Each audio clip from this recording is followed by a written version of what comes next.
Guide কিনবো নাকি test paper নাকি হচ্ছে সাপ্লিমেন্ট, কোনটা রেখে কোনটা কিনবো, এটা হচ্ছে সবার প্রশ্ন। আপনারা প্রত্যেকবার যখন হচ্ছে কিছু একটা কিনতে যান তখন আমাদেরকে অনেক সময় নক দিয়ে জিজ্ঞেস করেন যে ভাই আসলে গাইড ভালো হবে, সাপ্লিমেন্ট ভালো হবে নাকি টেস্ট পেপার ভালো হবে, এবং আপনারা অনেকে জানেনও না যে এদের মধ্যে বেসিক ডিফারেন্সটা কি। বা অনেকে আছেন যে ভাই আমি একটা যদি কিনি তাহলে কি আমাকে আরো কিছু কিনতে হবে কিনা, এটা নিয়ে আপনাদের অনেক ধরনের কনফিউশন থাকে। এই ভিডিওতে আমি আপনাদেরকে সবকিছু ব্যাখ্যা করে দেবো, একটা গাইডে কি থাকে, সাপ্লিমেন্টে কি থাকে, টেস্ট পেপারে কি থাকে, আপনি কোন স্টেজে থাকলে কোনটা কিনলে আপনার জন্য বেটার হবে, কেমন স্টুডেন্ট হলে কোনটা কিনলে আপনার জন্য বেটার হবে, এবং যদি আপনি কিনেও থাকেন কিভাবে পড়াশোনা করবেন। জেনারেলি আমি কোনো পার্টিকুলার গাইডের নাম সহ দেখাই না, বাট যেহেতু হচ্ছে যে বাজারে এখন আপাতত তিনটা গাইডই সবচেয়ে ফেমাস, লেকচার সিরিজ, পাঞ্জেরি আর রয়্যাল। সো আমি টেকনিক্যালি তিনটার ব্যাপারে একই টাইপের রিভিউ দিব। প্রত্যেকটা গাইড হয়তো একটু আলাদা আলাদা ভাবে সাজানো, তাদের ম্যাথের কালেকশন ডিফারেন্ট, বাট ওভারঅল সবাই আসলে দিন শেষে একই টাইপের কন্টেন্টই প্রোভাইড করে। সো প্রত্যেকটা গাইড আসলে কিরকম কি আসেন আপনাদেরকে ডিটেইলে দেখাই দিই, এবং আপনারা যেন আজীবনের জন্য এই কনফিউশন থেকে দূরে থাকেন সেটা আপনাকে ভালো করে বুঝাই দিই। Let's get started.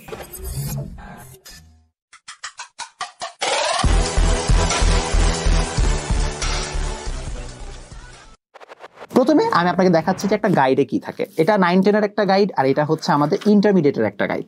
তো গাইড মানে কি, এটার মধ্যে আসলে সবই আছে। টেকনিক্যালি একটা গাইড কিনলে আপনার আর কিছু কেনার আসলে দরকার নাই, কারণ গাইডের মধ্যে আপনি এমসিকিউ পাবেন, সিকিউ পাবেন, জ্ঞান অনুধাবনের সাজেশন পাবেন, আলাদা টাইপ ভিত্তিক ম্যাথও পাবেন। যেমন এটা হচ্ছে যে 9-10 ফিজিক্স গাইড।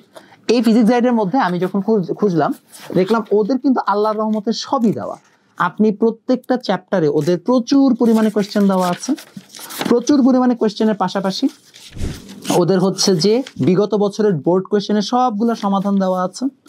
তারপরে হচ্ছে যে আবার এক্সট্রা হচ্ছে যে তোমার মানে বিভিন্ন ধরনের যে শীর্ষস্থানীয় স্কুলসমূহের টেস্ট পরীক্ষা, অর্থাৎ যেগুলো টেস্ট পেপারে থাকে, সেই টেস্ট পেপারে কোয়েশ্চেন দেওয়া আছে। তারপরে ওদের নিজস্ব আলাদা আরো কিছু কোয়েশ্চেন হচ্ছে বানিয়ে ওরা দিয়েছে। টোটাল আমি দেখছি চ্যাপ্টার 1-এ যেমন ফিজিক্সে ওদের প্রায় এখানেই আছে অ্যারাউন্ড কয়টা সিকিউ, প্রায় 36টার মতো বা 40টার মতো সিকিউ দেওয়া আছে। এটার পরবর্তীতে ওরা হচ্ছে যে আরো যেটা করেছে সেটা হচ্ছে অনুশীলনীর কাজের সমাধান, ব্যবহারিক অংশ এগুলো দিয়েছে। তারপরে হচ্ছে যে তোমার আরো একটা বেটার কাজ যেটা করেছে ওরা হচ্ছে যে বিভিন্ন হচ্ছে তোমার গাণিতিক যে প্রবলেম গুলো আছে সেগুলাকে হচ্ছে যে ওরা স্টেপ বাই স্টেপ দিয়ে রেখেছে। অর্থাৎ মনে করো যে পার্টিকুলার হচ্ছে যে একটা চ্যাপ্টার ধরলো, একটা টাইপ ধরলো, সেই টাইপের হচ্ছে যে প্রথমে ফর্মুলা দিয়েছে, তারপরে কিভাবে করতে হবে সমাধান সেটা একটা ব্যাখ্যা দিয়েছে, তারপরে সুন্দর মতো ম্যাথগুলোকে সলভ করে গেছে। সেরকম করে ওরা বেশ ভালো অ্যামাউন্ট অফ ম্যাথ হচ্ছে যে দিয়ে রাখছে। গেল তো মোটামুটি ওরা মানে সবই কভার করেছে, কোনোটাই হচ্ছে বাদ দেওয়ার মতো নাই, এবং ভালো অ্যামাউন্ট অফ কোয়েশ্চেন দিয়েছে, প্লাস প্রত্যেকটার সাথে সাথে অ্যানালিসিসও দিয়ে দিয়েছে। তুমি যদি একটা গাইড কিনো আমার মনে হয় না তোমার আসলে টেকনিক্যালি আর কোনো কিছু দরকার হবে। এখন চলে আসি তাহলে টেস্ট পেপারে কি থাকে। যেমন আমার কাছে এখন টেস্ট পেপার আছে, এটা হচ্ছে মেড ইজি টেস্ট পেপার। এটা মনে হয় পাঞ্জেরির নাকি নিউটনেরই, আচ্ছা নিউটনেরই সরি লেকচারেরই আর কি। তো লেকচারের যদি আমি মেড ইজিটা আপনাকে দেখাই, মেড ইজির মধ্যে কি কি আছে। মেড ইজিতে যখন আপনি যাবেন তখন টেকনিক্যালি মেড ইজি মানে হচ্ছে এটা কোয়েশ্চেন। ওরা মেড ইজিতে যেটা করে, ফার্স্ট অফ অল আপনি একটা চ্যাপ্টারে ঢুকবেন, চ্যাপ্টারে ঢোকার পরে দেখবেন হচ্ছে ওই চ্যাপ্টার থেকে বিগত বছরে যতগুলো কোয়েশ্চেন এসেছে সবগুলো কোয়েশ্চেন ওরা এখানে হচ্ছে সিরিয়ালি দিয়ে সেগুলোর অ্যান্সার দিয়ে গেছে। দেওয়ার পরে ফাইনালি হচ্ছে যে শীর্ষ মানে টেস্ট পেপারের মানে হচ্ছে যে টেস্ট পরীক্ষার যত কোয়েশ্চেন সেগুলো থাকবে, সেগুলো দেওয়ার পরে সেগুলোর অ্যান্সার সহ এখানে দেওয়া আছে। এবং ওরা টেস্ট পেপারে এটার পাশাপাশি হচ্ছে কিছু এক্সক্লুসিভ মডেল টেস্ট দিয়ে গেছে, যে আপনি এক্সক্লুসিভ মডেল টেস্টগুলো প্র্যাকটিস করতে পারেন। এবং এটার পাশাপাশি যত ধরনের এমসিকিউ আছে সেই এমসিকিউ গুলোর হচ্ছে সুন্দর মতো এখানে সলিউশন দেওয়া আছে লাস্টে। সো এটার মধ্যে ডিফারেন্সটা হচ্ছে টেস্ট পেপারের সাথে যেটা দেখলাম সেটা হচ্ছে সাধারণত মেজরিটি কেসেসে যখন টেস্ট পেপারগুলো বানানো হয় তখন তারা আসলে প্রত্যেকটা চ্যাপ্টারের সিকিউ আলাদা করে, এমসিকিউ তারা খুব একটা আলাদা করে না, কারণ সাধারণত স্টুডেন্টরা হচ্ছে যে একটা এন্টায়ার কোয়েশ্চেন দেখতে চায়। সো এই জন্য তারা এমসিকিউ গুলোকে টাইপ ওয়াইজ আলাদা করে নেয় বা চ্যাপ্টার ওয়াইজ আলাদা করে নেয়, বাট তারা এটাকে নাম কি বলে এটাকে টেস্ট পরীক্ষা যেরকম পেয়েছে ওইভাবেই দিয়ে রেখেছে, বাট সিকিউ গুলোকে আলাদা করার চেষ্টা করে। সো তুমি যদি প্রথম একটা স্টুডেন্ট হয়ে থাকো, মানে ফার্স্ট দিন পড়াশোনা শুরু করেছো, সেই অ্যাসপেক্ট থেকে চিন্তা করলে তোমার জন্য গাইড কেনাটাই বেটার, কারণ গাইডের মধ্যে তোমার এমসিকিউ গুলো, সিকিউ গুলো, জ্ঞান গুলো, কোনো ধরনের বলো চ্যাপ্টার ওয়াইজ হচ্ছে তারা সাজায় দেয়, যেটা কিন্তু তোমার জন্য অবভিয়াসলি হচ্ছে যে অনেক ফার একটা বেটার আইডিয়া হয়। এবং অনেস্টলি তোমাকে যদি বলি, হ্যাঁ অফকোর্স মেড ইজিতে কোয়েশ্চেন বেশি দেওয়া থাকে, বাট আসলে এত কোয়েশ্চেন এমনিও কেউ সলভ করতে পারে না। প্লাস দিন শেষে টেস্ট পেপারের কোয়েশ্চেন আসলে বোর্ড কোয়েশ্চেনের রিপিটেশনই হয়। সো তুমি যদি বোর্ড কোয়েশ্চেন সলভ করতে পারো আর ওইখানে যা এক্সট্রা থাকবে সেগুলো তোমার করলেই ইনাফ হবে, এমনিও কেউ খুব একটা বেশি সলভ করতে পারে না।